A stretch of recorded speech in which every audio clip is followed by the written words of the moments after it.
Hello mga beshi, bago nga po ako pumasok sa may school, dumaan nga po muna kami sa may simbahan. Birthday ko nga po kasi mga beshi, magpapasalamat ako sa panibagong taon ng buhay ko. Thank you po Lord sa lahat ng blessings, more birthday and more followers po sa akin. Maraming salamat din po sa pag-iingat niyo po sa akin araw-araw pag pupapasok ako sa may school. Fast forward, nasa school na nga po kami mga beshi. Dala-dala na nga po ni mama yung loot bag, iiwan niya po kasi sa room namin. Nasa second floor nga po pala yung room ko mga beshi, kaya umakyat pa ako ng hagdan. Binigyan niya ako ng letter ng classmate kong si Jewel, thank you. Nung tanghali nga, pumunta na nga po si mama sa may school. Andun na po kasi yung Jollibee delivery. Dalawa nga po pala kami may birthday mga beshi, ako at si Deborah. Kaya naghati na lang si mama at yung mami ni Deborah sa gastos. Naglalakad na nga sila papunta sa room namin. Inayos na nga ni teacher at yung mama ni Deborah yung mga food.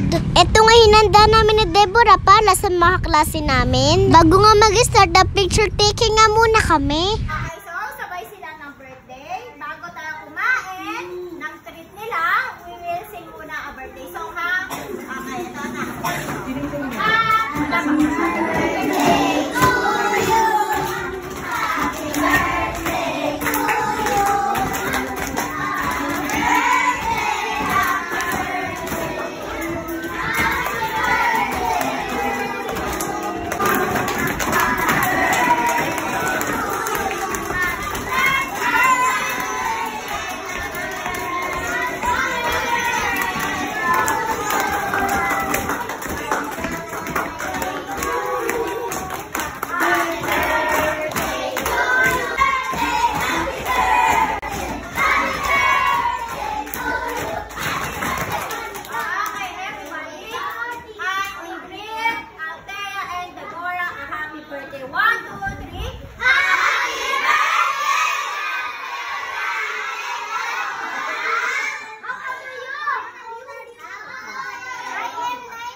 Pagtapos nga namin mag-blow ng candle, nagbigay na kami ng pagkain ni Deborah. Sana po nabusog po namin kayo mga classmates.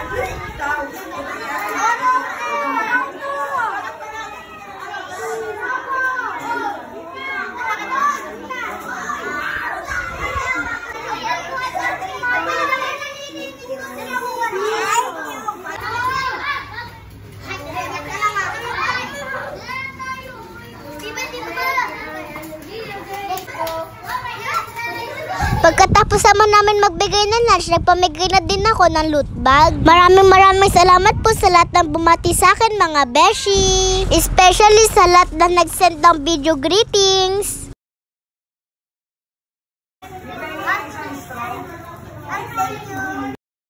Tara, kain na po tayo mga beshi.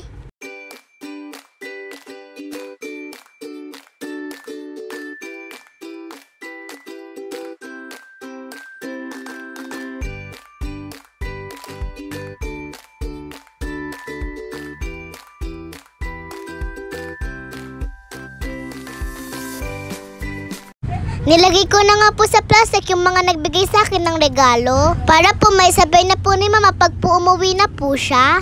Thank you po sa lahat na nagbigay ng gift. Yun lang. Salamat sa panonood. Bye-bye mga beshi!